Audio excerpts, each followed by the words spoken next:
এই জীবনে তিনটি গুরুত্বপূর্ণ শব্দ আছে যা বোঝা আমাদের কাছে খুব গুরুত্বপূর্ণ, এবং এই তিনটি শব্দের নিজস্ব অর্থ আছে।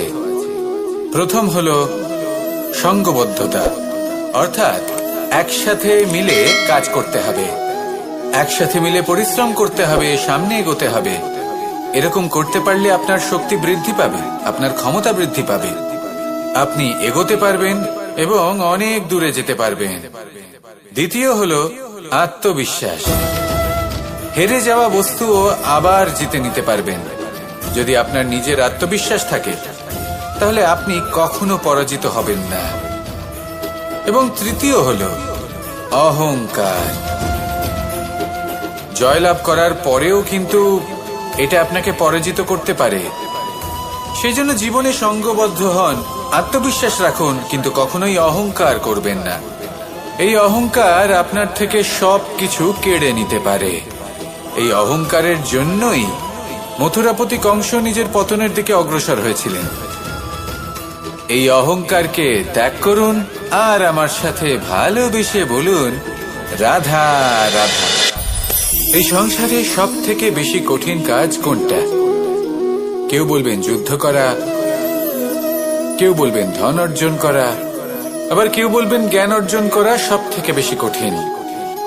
এবার প্রত্যেক ব্যক্তির নিজস্ব অভিজ্ঞতা আছে, আর সেই অনুসারে তার নিজস্ব একটা উত্তর আছে। সাধারণভাবে দেখতে গেলে এই সংসারে সব থেকে কঠিন হলো তপস্যা করা, অর্থাৎ সব কিছু ত্যাগ করে তপস্যায় নিজেকে বিলীন করে দেওয়া। এবার এর থেকে বেশি কঠিন এই সংসারে আর কি বা হতে পারে? এই সংসারে, এই সমাজে, নিজের পরিবারের মধ্যে থেকেও ধৈর্য ধরে সামনে অগ্রসর হওয়া, এটা হলো সব থেকে কঠিন কাজ। কারণ যখন আপনি তপস্যা করেন তখন সেখানে আপনার ধৈর্য ভাঙার মতো কেউ থাকেন না, না কোনো বন্ধু, না কোনো আত্মীয়, না কোনো শত্রু, কেউ না। কিন্তু যখন আপনি এই সমাজে, এই পরিবারে থাকেন, কোনো না কোনো ব্যক্তি এসে আপনার ধৈর্যের বাঁধ ভেঙে দেওয়ার ক্ষমতা রাখেন। তারা আপনার ধৈর্যের বাঁধ ভেঙে দেয়, আর কখনো কখনো তারা অনিচ্ছাকৃতভাবেই সেটা করে থাকেন। কারণ তাদের মানসিকতা আপনার থেকে আলাদা, তাদের কর্ম আপনার থেকে আলাদা, তাদের দৃষ্টিভঙ্গি আপনার থেকে আলাদা, জীবন যাপন আপনার থেকে আলাদা। সেক্ষেত্রে আপনি ধৈর্যচ্যুত হন, প্রসন্নতা আপনার থেকে ছিনিয়ে নেওয়া হয়। সেই জন্য এই সংসারে, এই পরিবারের থেকেও ধৈর্য ধরে সামনে অগ্রসর হওয়া কোনো পর্বতের শিখরে গিয়ে তপস্যা করার থেকেও অনেক বেশি কঠিন। আর যে ব্যক্তি এই সমাজেই, এই পরিবারে, সেই সকল মানুষের মধ্যে থেকে গিয়েও ধৈর্য ধরে অগ্রসর হতে থাকেন, যারা এই কাজটা শিখে নিতে পারেন, তারাই কিন্তু জীবনে আনন্দ লাভ করতে পারেন। এই ধৈর্যই শেষে আপনার জীবনে প্রসন্নতা বহন করে আনবে। তাই ধৈর্য ধরে জীবনের পথে অগ্রসর হন আর আমার সাথে ভালোবেসে বলুন, রাধা রাধা। আমরা যখনই কোনো গাছের চারা রোপণ করি তখন সবার আগে পরীক্ষা করে দেখি যে যেখানে আমরা চারা রোপণ করতে চলেছি সেখানকার মাটি আদৌ উর্বর কিনা, সেই মাটি সেই চারাকে বাড়তে সাহায্য করবে কিনা। যখন একটা চারা রোপণের আগে আমরা এত কিছু ভাবতে পারি, তাহলে কাউকে বিশ্বাস করার আগে আমরা কেন ভাবি না?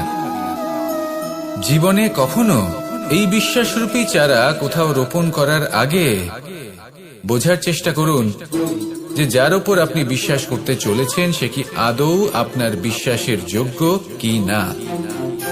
ভেবে দেখুন সেই ব্যক্তি ভবিষ্যতে গিয়ে আপনার বিশ্বাস ভাঙতে পারে কিনা।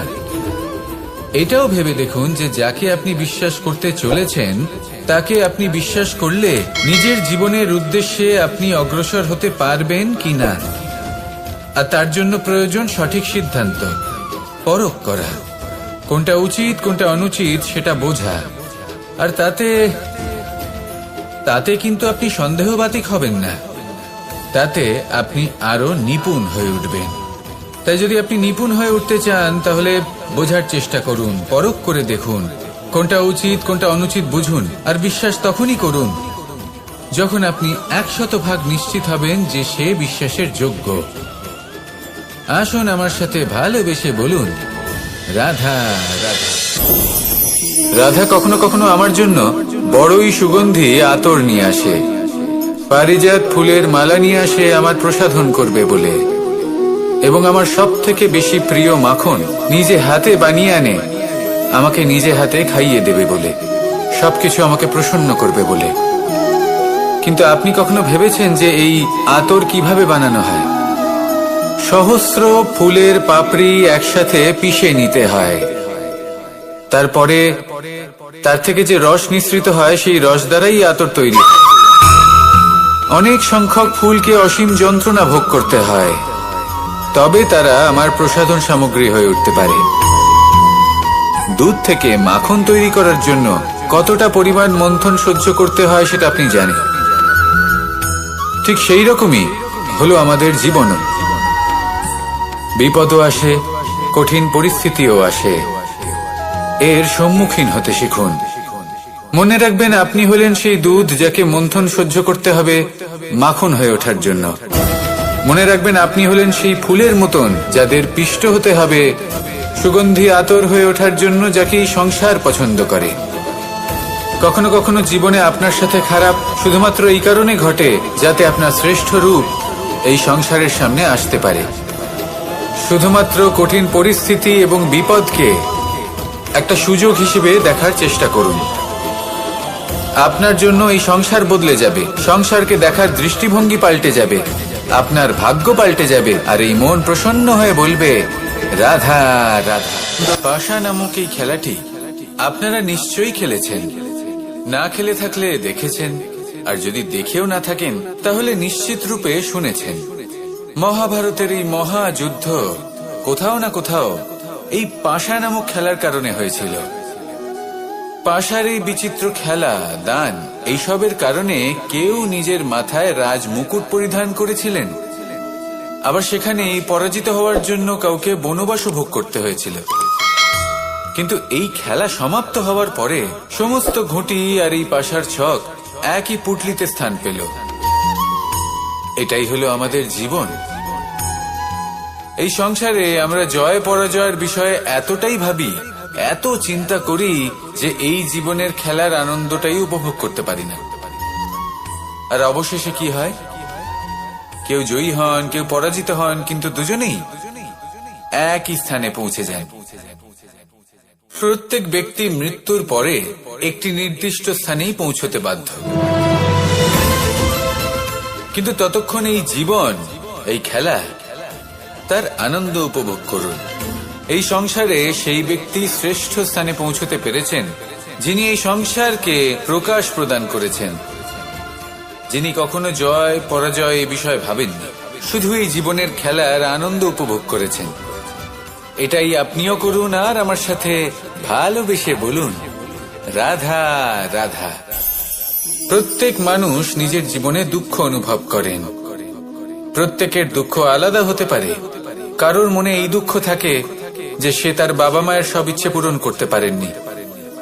কেউ এটা ভেবে দুঃখ পান যে সে চিরকাল সদাচার করেছেন, সৎকর্ম করেছেন, কিন্তু তাও তাকে দুরাচারী বলে মনে করা হয়। কেউ এটা ভেবেও দুঃখ পান যে তার সামনে যে ব্যক্তি রয়েছেন তার চোখে তিনি শত্রু হয়ে উঠেছেন বা দুষ্ট হয়ে উঠেছেন, যেখানে তিনি হয়তো কোনো অনুচিত কাজই করেননি। এবার এই সমস্ত বিষয় নিয়ে ভেবে নিজের ব্যক্তিত্ব নিয়ে সন্দেহ প্রকাশ করবেন না। যদি নিজের ব্যক্তিত্ব নিয়ে কোনো সন্দেহ থেকে থাকে তাহলে কর্ম সংক্রান্ত প্রশ্ন করুন যে আপনি যা করেছেন তাতে কি উচিত ছিল, কি অনুচিত ছিল।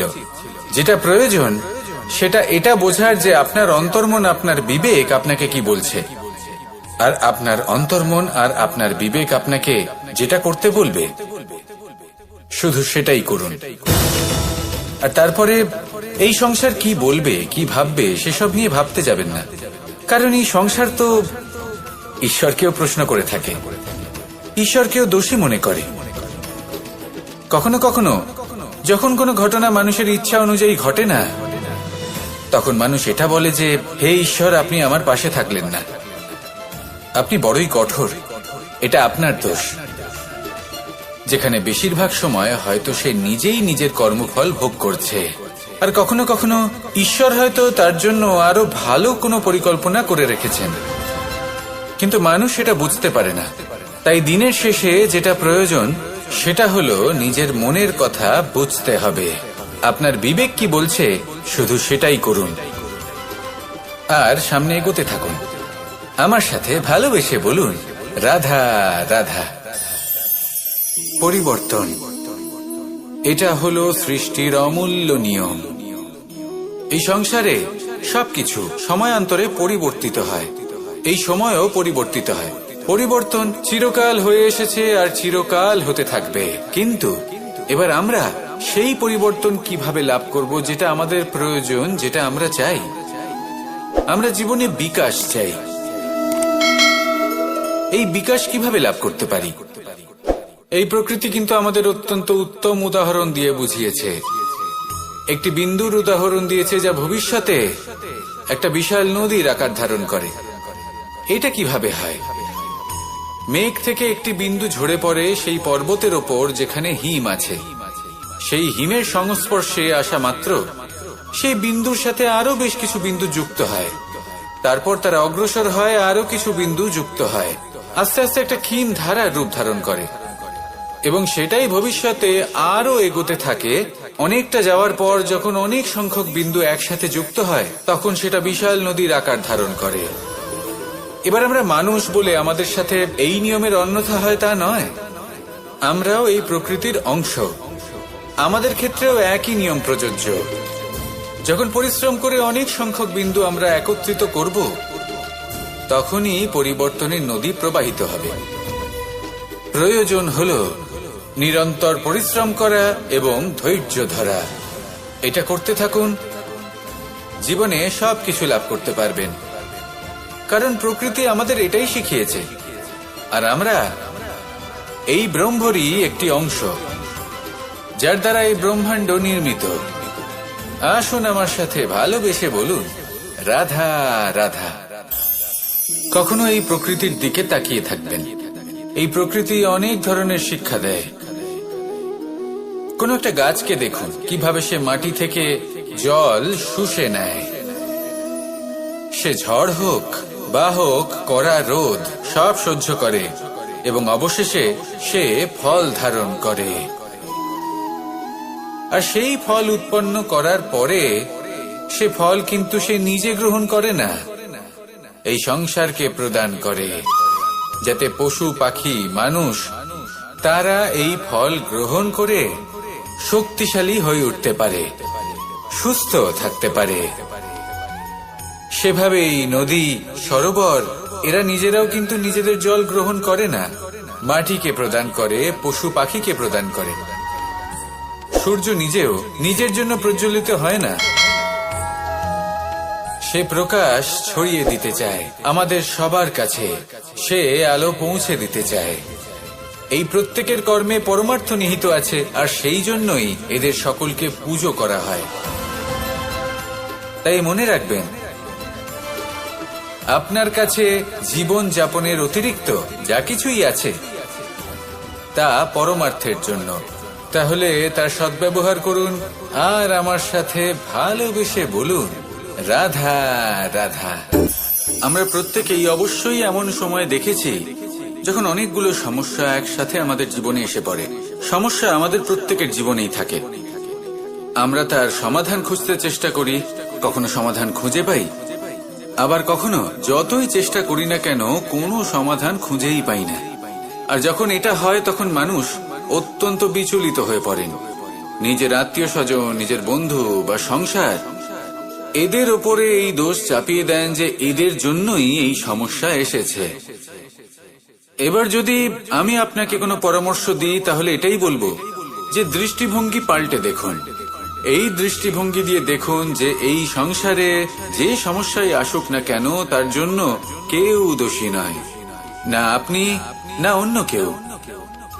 এই পুরো খেলাটাই আপনার মানসিকতা, আপনার দৃষ্টিভঙ্গি, আপনার মনে। কিভাবে বোঝাচ্ছি? যখন আমাদের মন শক্ত থাকে তখন কঠিন থেকে কঠিনতর পরিস্থিতিও আমাদের জীবনে খুব বেশি হলে প্রতিস্পর্ধা হয়ে থেকে যায়। সেখানে যদি আমাদের মন দুর্বল থাকে, তখন অল্প কঠিন পরিস্থিতিও আমাদের কাছে খুব বড় সমস্যা হয়ে যায়, তাই না? একটা শক্ত মন কঠিন পরিস্থিতিকে প্রতিস্পর্ধা হিসেবে দেখে আর তার মধ্যেও একটা সুযোগ খুঁজে নেয়। আমাদের শুধু এটাই করতে হবে। এই সংসারে অন্য কাউকে দোষী মনে করলে আপনার সমস্যা দূর হয়ে যাবে না। সেই জন্য এই সংসারকে দোষ দেওয়ার বদলে এই সমস্যার মূলে চলে যান, সেটাকে বুঝুন, নিজের এই মনকে শক্ত করে তুলুন। যদি আপনার মন শক্তিশালী হয়, তাহলে এই সংসারে অনেক বড় বড় কঠিন থেকে কঠিনতর পরিস্থিতিও যদি আসে, আপনার জীবনে যতই বড় বড় সমস্যা আসুক না কেন, আপনার লক্ষ্য লাভে বাধা দিতে পারবে না। আসুন আমার সাথে ভালোবেসে বলুন, রাধা রাধা। আমরা সবাই পাথর দেখেছি, পর্বতও দেখেছি, শুকনো পাতাও দেখেছি, শ্যামল বনানীও দেখেছি। কখনো ভেবেছেন পাথরের অস্তিত্ব কিন্তু ততক্ষণ পর্যন্ত যতক্ষণ সে পর্বতের গায়ে আটকে থাকে। যখন সেই পর্বত থেকে সেই পাথর ভিন্ন হয়ে যায় ও নিজের অস্তিত্ব হারিয়ে ফেলে, আস্তে আস্তে কখনো পাথর কেটে বা কখনো পিষ্ট হয়ে সেই পাথর আস্তে আস্তে মাটিতে পরিণত হয় এবং পূর্ণরূপে নিজের অস্তিত্ব হারিয়ে ফেলে। এটাই পাতার সাথেও হয়। এই পাতা যতক্ষণ গাছের ডালের সাথে যুক্ত ততক্ষণ তার অস্তিত্ব থাকে। যখনই ডাল থেকে বিচ্ছিন্ন হয়, সেও নিজের অস্তিত্ব হারিয়ে ফেলে। আর এটাই আমাদের সাথেও হয়। যতক্ষণ আমরা নিজেদের আপনজনের সাথে যুক্ত থাকি, আমাদের অস্তিত্ব বজায় থাকে। যখন আপনজনদের সাথে সম্পর্ক ছিন্ন করি, তখন আমরাও আমাদের অস্তিত্ব হারিয়ে ফেলি। এবার এই সংসারের প্রত্যেক ব্যক্তি স্বতন্ত্র থাকতে চান, আর অনেক ব্যক্তি স্বতন্ত্র থাকবেন বলে আপনজনদের দূরে করে দেন আর তাদের সাথে এই সম্পর্ক ছিন্ন করেন। এটা কি সত্যি প্রয়োজন? আপনজনদের সাথে সম্পর্ক ছিন্ন করে নিজের অস্তিত্ব হারিয়ে ফেলা প্রয়োজনীয়, নাকি আপনজনদের সাথে সম্পর্ক বজায় রেখে নিজেদের স্বতন্ত্র করে রাখা সেটা আবশ্যক? নির্বাচন আপনারই। আসুন আমার সাথে ভালোবেসে বলুন, রাধা রাধা। আপনি কি কখনো নৌকা যাত্রা করেছেন?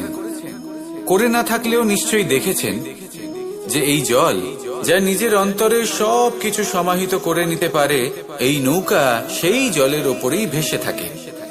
নদীর স্রোত কাটিয়ে সে সামনে অগ্রসর হয়। কিন্তু যদি এই নৌকায় কোনো ছিদ্র হয়, তাহলে কিন্তু সেই নৌকা ডুবে যাবে।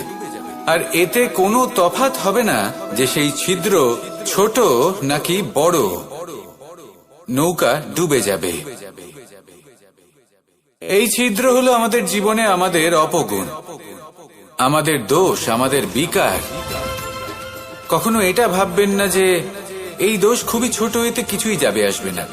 না, সেই ছোট দোষ, সেই ছোট বিকার যদি সেটাকে শুধরে না নেন, তাহলে সেটা আপনাকে আপনার পতনের দিকে নিয়ে যাবে। শেষ পর্যন্ত এটা আপনার উপর নির্ভরশীল যে আপনি কি চান।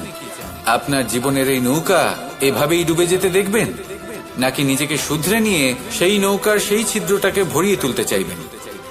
নির্বাচন আপনার। আসুন আমার সাথে ভালোবেসে বলুন, রাধা রাধা। জল, জলই পৃথিবীতে বেঁচে থাকার জন্য আবশ্যক তো বটেই, কিন্তু এই জল আমাদের একটা অত্যন্ত গুরুত্বপূর্ণ শিক্ষা প্রদান করে। কখনো এই জলকে দেখেছেন?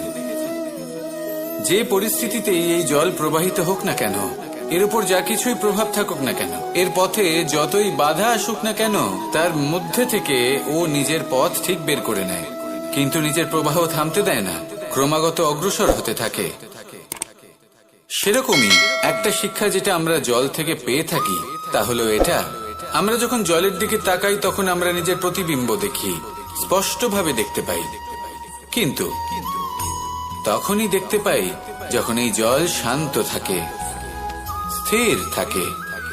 যদি এই জল অশান্ত হয়ে থাকে, স্থির না হয়, তাহলে আমরা এতে নিজের প্রতিবিম্ব দেখতে পাই না। এটাই আমাদের মনের সাথেও হয়ে থাকে। যখনই জীবনে কোনো সংকট আসে, যদি আমরা শান্ত মনে, স্থির মনে সিদ্ধান্ত নিই, তাহলে সেটা এমন একটা শীতল সিদ্ধান্ত হবে যেটা আমাদের ভবিষ্যৎকে একটা শ্রেষ্ঠ স্থানে নিয়ে যাবে। যদি এই মন অশান্ত হয়, বিচলিত হয়, পীড়িত হয়, দুঃখিত হয়ে থাকে, রুষ্ট হয়ে থাকে, তাহলে অনেক সময় আমরা এমন সিদ্ধান্ত নিই যেটা আমাদের জন্য অনুচিত প্রমাণিত হয়। যখন আপনি ক্রুদ্ধ ছিলেন বা দুঃখের বশে ছিলেন, তখন অনেক সময় হয়তো এমন সিদ্ধান্ত নিয়েছেন যেটার জন্য ভবিষ্যতে আপনি অনুশোচনা করেছেন। এবার দেখুন, এই আবেগগুলো থেকে আমরা পালাতে পারবো না, কিন্তু এই আবেগগুলো আপনার উপর কতটা প্রভাব ফেলবে সেটা আমরা অবশ্যই ঠিক করতে পারি। এই মনকে আমরা নিয়ন্ত্রণ করতে পারি। এটাই করুন, চিন্তা করুন, এই মনকে শান্ত রাখুন, স্থির হতে চেষ্টা করুন, আর তারপরে সিদ্ধান্ত নিন। আসুন আমার সাথে ভালোবেসে বলুন, রাধা রাধা। এই সংসারে ভৌতিক বস্তুরও নিয়তি আছে। যারাই এই সংসারে আসে বা উৎপন্ন হয়, তারা কিছুমাত্র সময় পর্যন্তই এখানে থাকতে পারে, আর তারপরে সেও লুপ্ত হয়ে যায়, অর্থাৎ সে নিজেও এই পঞ্চমহাভূতে সমাহিত হয়ে যায়। আমাদের সাথেও ঠিক এটাই হয়। সেই জন্যই ঈশ্বর দ্বারা প্রদত্ত এই উপহারের বিষয়ে ভাবুন, এই জীবনের বিষয়ে ভাবুন। ঠিক যেমন বিশ্বাস ভঙ্গ হলে কোনো ব্যক্তি আমাদের কাছে অপরিচিত হয়ে যান, ঠিক সেরকমই শেষ নিঃশ্বাস ত্যাগের পর এই শরীরও আমাদের কাছে পরই হয়ে যায়। তাই এই শরীর থাকাকালীন শ্রেষ্ঠভাবে একে সদ্ব্যবহার করুন, এই জীবনে শ্রেষ্ঠ কর্ম করুন। আর এই জীবনকে শ্রেষ্ঠভাবে যাপন করার জন্য কিছু কথা বোঝা প্রয়োজনীয়। যদি আপনি কারোর প্রশংসা করেন, তাহলে পূর্ণ হৃদয় দিয়ে করুন। যদি আপনি হস্তক্ষেপ করে থাকেন, তাহলে মস্তিষ্ক দ্বারা করুন। যদি আপনি সমীক্ষা করেন, তাহলে বিবেক দ্বারা করুন। যদি আপনি ধন অর্জন করতে চান, তাহলে নীতি অনুসারে চলুন। যদি জীবন যাপন করতে চান, তাহলে রীতি মেনে করুন। আর যদি ঈশ্বরের ভজন করতে চান, তাহলে ভক্তিভাব নিয়ে করুন। শুধু এই কথা মনে রাখবেন যে আপনার এই জীবন কিন্তু অনিশ্চিত কাল পর্যন্তই আছে। কতক্ষণ আছে সেটা কেউ জানে না। তাই কিছু মুহূর্ত যেটা যাপন করতে আমরা এখানে এসেছি, সেখানে ক্রোধ, অহংকার, ঈর্ষা, এইসব আবেগের কি গুরুত্ব বলুন তো? এগুলো ত্যাগ করুন। মানুষকে ক্ষমা করতে শিখুন। আস্তে আস্তে বিশ্বাস করতে শিখুন। এই সংসারে নিঃস্বার্থভাবে প্রেম করতে শিখুন, আর সবার মধ্যে আনন্দ বিতরণ করুন। তাই এই সব গুণ যদি আপনি আত্মসাৎ করতে পারেন, তাহলে আপনার জীবনে শুধু আনন্দ এবং আনন্দই বিরাজমান হবে। আসুন আমার সাথে ভালোবেসে বলুন, রাধা রাধা। এবার কখনো কখনো জীবনে আমাদের মনে হয় যে চতুর্দিকে শুধুমাত্র অন্ধকারই হয়ে আছে। প্রত্যেকেরই তা কখনো মনে হয়। আর তখনই আমাদের নিরাশ হলে চলবে না, আমাদের দুঃখী হলে চলবে না। সেই সময় আমাদের খুঁজতে হবে নিজেদের আশেপাশে, চতুর্দিকে, আর কোথাও না কোথাও আমরা প্রকাশ অবশ্যই দেখতে পাবো। আশার একটা কিরণ অবশ্যই দেখতে পাবো। কেউ এমন একটা কর্ম করেন যেটা দেখে আমরা প্রেরিত হয়ে যাই। আর এমন কোনো কর্ম যদি আপনারা করেন, তাহলে সেই কর্ম আপনার মনকে প্রসন্ন ভাব, আনন্দ এবং ভালোবাসা দ্বারা ভরিয়ে তুলবে। আপনার অন্তরে সেই অন্ধকারের অন্ত করবে, দুঃখেরও অন্ত করবে। আর এই মন প্রসন্ন ভাব নিয়ে বলবে, রাধা রাধা। যদি কোনো সিংহ বানরের মতো গাছে চড়তে চেষ্টা করে, তাহলে কি হবে? একটা মাছ যদি মাটিতে হাঁটতে চেষ্টা করে, তাহলে কি হবে? তারা বিফলই হবে। কিন্তু এরকম কেন হয়? তার কারণ হলো প্রকৃতির রচনা কিছুটা এরকম। এখানে প্রত্যেকটি ব্যক্তিকে, প্রত্যেকটি প্রাণীকে আলাদা আলাদা গুণের অধিকারী করা হয়েছে এবং সকলকে একটা সীমাও প্রদান করা হয়েছে। এবার এই যে বৃক্ষ, পশু, পাখি, এদের মধ্যে সেই ক্ষমতাই নেই যে এরা নিজেদের যাচাই করতে পারবে, নিজেদের সীমাগুলো বুঝতে পারবে। নিজেদের সদ্গুণগুলো চিনতে পারবে, এরা সেটা করতে পারবে না। কিন্তু মানুষ তো আলাদা।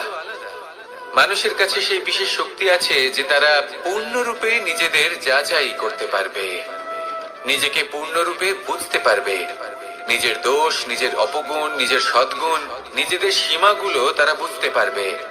আর এটা অত্যন্ত গুরুত্বপূর্ণ। কথায় আছে যে যদি সাফল্য লাভ করতে হয় তাহলে নিজেকে যাচাই করে নিতে হবে। তাই নিজেকে যাচাই করুন, নিজের সাথে পরিচিত হয়ে যান এবং জীবনে কর্ম করতে থাকুন। সাফল্যের শিখরে অবশ্যই পৌঁছে যাবেন। আর ওখানে যদি যান তাহলে এই মন প্রসন্ন হয়ে অবশ্যই বলবে, রাধা রাধা। বনের মধ্যে যদি আপনি কোনো বিষাক্ত সাপ দেখেন তাহলে কি করবেন? আপনি তখনই তার থেকে দূরে পালাতে চেষ্টা করবেন। আর এটা কেন করবেন? নিজের রক্ষার্থে। এই কথা আমি নয় মেনে নিলাম, কিন্তু নিজের জীবনে এটা করেন না কেন? আপনি যেখানেই যান, যে স্থানেই যান না কেন, প্রত্যেক সময়, প্রত্যেক মুহূর্তে এমন বিষাক্ত সাপ আপনি অবশ্যই খুঁজে পাবেন। আর সেই সাপ নয় যাদের আপনি বনে খুঁজে পাবেন, এরা হলো সেই সাপ যা আপনাকে পাপ করতে বাধ্য করবে। আপনার অন্তরের বাসনা, ক্রোধ, অহংকার, লোভ, ঈর্ষা এদের বৃদ্ধি ঘটাবে। দেখুন, বনের এই সাপ আপনাকে একবার ছেড়ে দিতেও পারে, ছোবল নাও মারতে পারে, কিন্তু এই যে পাপরূপী সাপ আছে তা অবশ্যই ছোবল মারবে। কর্ম যদি করেন তাহলে অবশ্যই ফল পাবেন। সেই জন্য যখনই কোথাও যাবেন, যদি এমন কাউকে দেখেন, যদি এমন কিছু দেখেন যে আপনাকে পাপ করতে বাধ্য করছে, তাহলে সেই মুহূর্তে সেখান থেকে পালিয়ে যান। যেমন বনের সাপ দেখে আপনি পালাতে থাকেন। সৎকর্মের রক্ষা অত্যন্ত আবশ্যক। আসুন আর আমার সাথে ভালোবেসে বলুন, রাধা রাধা। মনুষ্য জীবনের সব থেকে বেশি গুরুত্বপূর্ণ বিষয় হলো মনের একাগ্রতা। এই সংসারের যে কটি মহান কার্য সম্পাদন হয়েছে তা হলো মনের এই একাগ্রতার একমাত্র ফল। আপনি অবশ্যই দেখে থাকবেন, অনেক ছোট বড় নদী যা বয়ে চলে তাদের সামনে একটা বাঁধ নির্মাণ করা হয় সেই সব নদীর জল সঞ্চয় করতে। বাঁধ হয়ে গেলে প্রয়োজন মতো বা মনের ইচ্ছে মতো তাকে ব্যবহার করা সম্ভব। এবার এটাই আমাদের মনের সাথেও সম্ভব। আমাদের মনের একাগ্রতা আজকের দিনে দাঁড়িয়ে বিভিন্ন ধরনের বিকার, ক্রীড়া এবং ভোগের মধ্যে ভাগ হয়ে গেছে। একে একত্রিত করতে হবে, একটা বাঁধ নির্মাণ করতে হবে।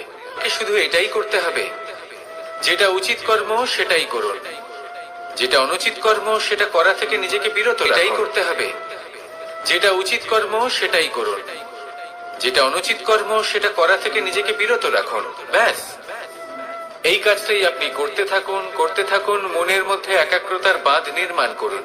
আর একবার যদি তা নির্মাণ হয়ে যায় তাহলে যখন চাইবেন, যেখানে চাইবেন, যতটা চাইবেন একাগ্রতা প্রয়োগ করতে পারবেন। আর একবার যদি আপনি এটা শিখে যান তাহলে এই সংসারকে বদলে ফেলার মতো কাজ আপনি করতে পারবেন, সমাজকে শুধরাবার মতো কাজ করতে পারবেন। তাহলে এই মনকে একাগ্র করুন আর আমার সাথে ভালোবেসে বলুন, রাধা রাধা। আমরা সবাই ফল খাই, কিন্তু আমাদের সেই ফলই প্রিয় হয় যে পরিপক্ক হয়ে ওঠে, যেটা নম্র হয়, আর যে ফল অনেক বেশি মিষ্টি আর সুস্বাদু হয়ে থাকে, যাদের রঙে বাহার দেখা যায়।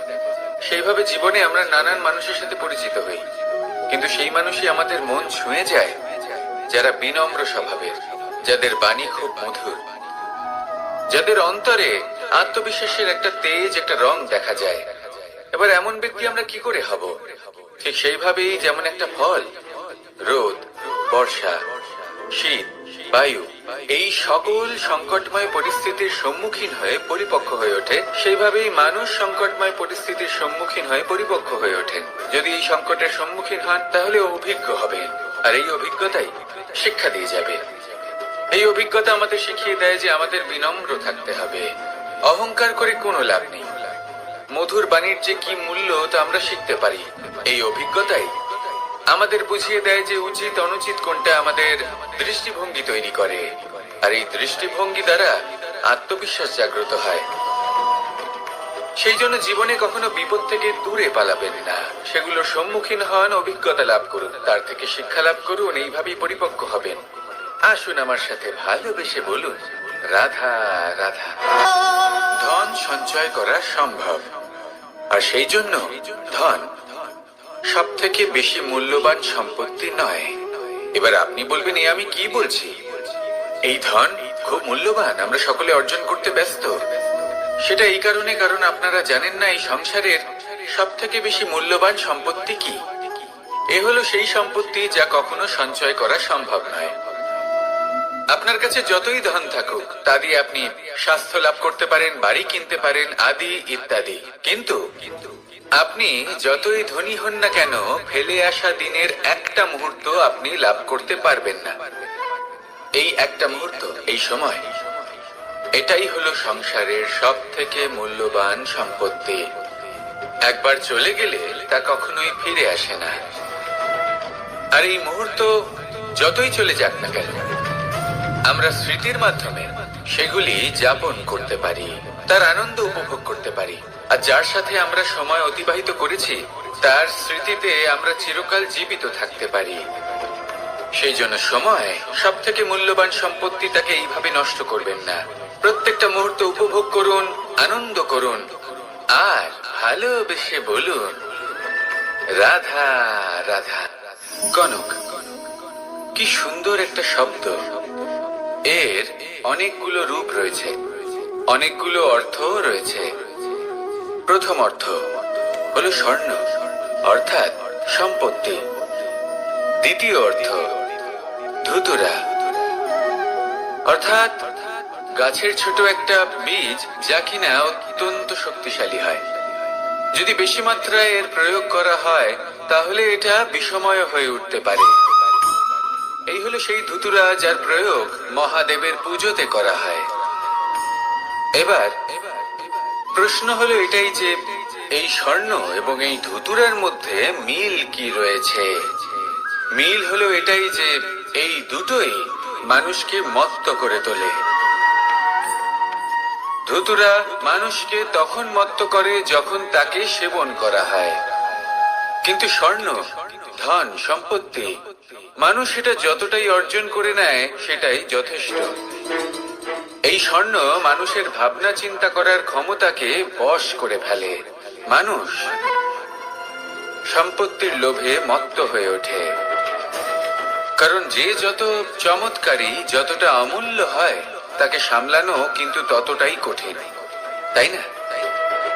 তাই মনে রাখবেন, ধন, স্বর্ণ, সম্পত্তি এগুলো ধুতুরার থেকেও অনেক বেশি বিষাক্ত হতে পারে। তাই এর ওপর আত্মসংযমের একটা কবচ পরিয়ে রাখবেন এবং বিবেকের শক্তির সাথে এগুলো প্রয়োগ করুন, তবেই কল্যাণ হবে। আসুন আমার সাথে ভালোবেসে বলুন, রাধা রাধা। রোগ যদি এসে থাকে তাহলে তার ওষুধও অবশ্যই আসে। সমস্যা যদি আসে তাহলে সেই সমস্যার সমাধানও নিজে থেকেই আমাদের কাছে চলেই আসে। এই সংসার, এই জীবনের শুধুমাত্র একটাই নিয়ম আছে, আর তা হলো এটাই, এই সংসার হলো একটা চক্রের মতো। এতে শাশ্বত বলে কিছু নেই, নিত্য বলে কিছু নেই, আর যা কিছুই রয়েছে সব বদলাতে চলেছে। যদি আপনার জীবনে দুঃখ থাকে, সমস্যা থাকে, যদি আপনি বিপদ দ্বারা আচ্ছন্ন, তাহলে মনে রাখবেন সবকিছু বদলে যেতে চলেছে। দুঃখের সময় কাঁদবেন না, মনকে আরো দুঃখী করে তুলবেন না, কারণ এখানে যা কিছুই এসেছে তা যাওয়ার জন্যই এসেছে। তাহলে এত চিন্তা কিসের? আনন্দ সহকারে জীবন যাপন করুন, আর আমার সাথে ভালোবেসে বলুন, রাধা রাধা। মানুষের জীবনে তিনটি গুণ অত্যন্ত প্রয়োজনীয়: শ্রদ্ধা, বিনম্রতা, যোগ্যতা। যদি জ্ঞান লাভ করতে চান তাহলে শ্রদ্ধার প্রয়োজন, যদি মান লাভ করতে চান তাহলে স্বভাবে বিনম্র হওয়া প্রয়োজন, আর যদি মনোবাঞ্ছিত স্থান লাভ করতে চান তাহলে যোগ্যতার প্রয়োজন। বিষয়টা সহজ। শ্রদ্ধা আপনাকে জ্ঞান দেবে, নম্রতা আপনাকে মান, আর যোগ্যতা উচিত স্থান দেবে। কিন্তু যদি আপনি এই তিনটি গুণ সম্মিলিত করেন তাহলে এমন কিছু লাভ করবেন যা এই সব কিছুর থেকে অনেক ঊর্ধ্বে। সম্মান। আর এ হলো সেই সম্মান যা প্রত্যেক মানুষের নিজের জীবনে লাভ করতে চেষ্টা করা উচিত, কারণ এই হলো সেই সম্মান যার কারণে আপনি চলে যাওয়ার পরেও এই সংসার আপনাকে ভালোবাসবে আর মনে রাখবে। আসুন আমার সাথে ভালোবেসে বলুন, রাধা রাধা। জীবনে গতি অত্যন্ত গুরুত্বপূর্ণ, মতিও হলো গুরুত্বপূর্ণ, এবং তার থেকেও বেশি গুরুত্বপূর্ণ হলো সঙ্গতি। একটা জলের ফোঁটা, তার মধ্যে গতি থাকে, প্রকৃতির মধ্যে তা লাভ করার ইচ্ছে নিহিত থাকে, কিন্তু এই যে সঙ্গতি তা নির্ধারিত করে যে এই জলের ফোঁটা ঝিনুকের মুখে পড়ে মুক্ততে পরিণত হবে নাকি বিষাক্ত সাপের মুখে পড়ে বিষে পরিণত হবে। এবার দেখুন, এই জঞ্জাল স্বর্ণকারের দোকানের সামনেও থাকে এবং জঞ্জাল একজন ব্যবসাদারের দোকানেও থাকে, কিন্তু জঞ্জাল যা স্বর্ণকারের দোকানে থাকে তা ব্যবসাদারের দোকানের জঞ্জালের থেকে অনেক বেশি মূল্যবান, কারণ তার মধ্যে সোনার কণার সঙ্গতি থাকে।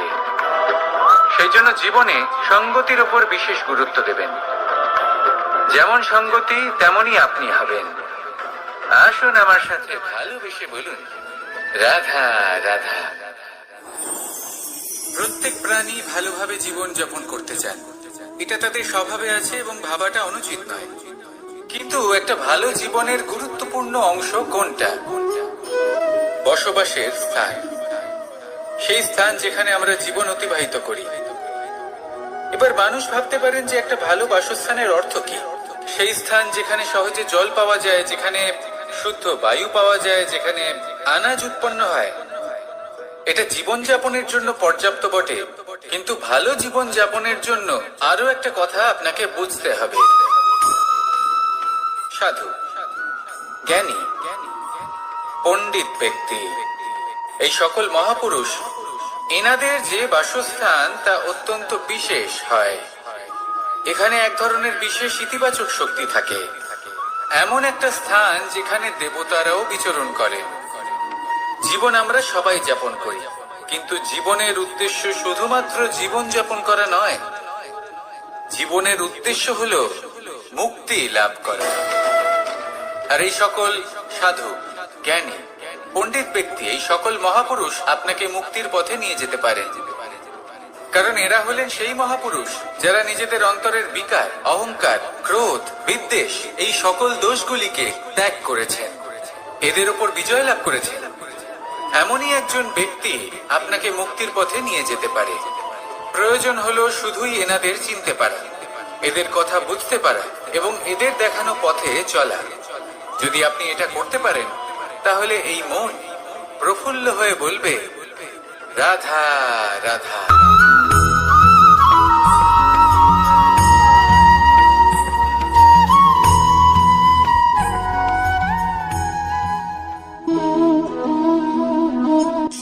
এই শুকনো পাতাটিকে দেখুন, নিষ্প্রাণ হয়ে পড়েছে।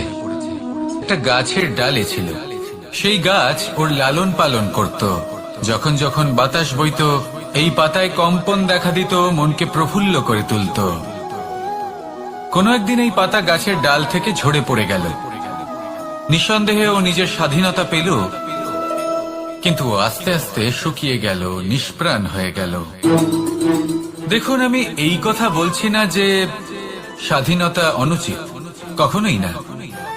কিন্তু যে কোনো পরিস্থিতিতে স্বাধীন হতে চাওয়া এটা নিশ্চিত রূপে অনুচিত।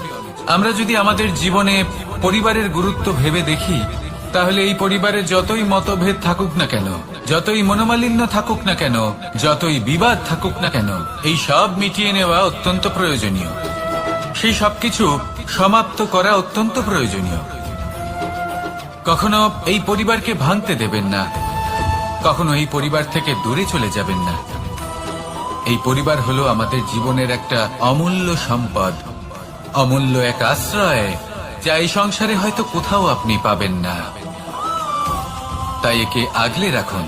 পরিবার সেই গাছ, আসুন আমার সাথে ভালোবেসে বলুন রাধা।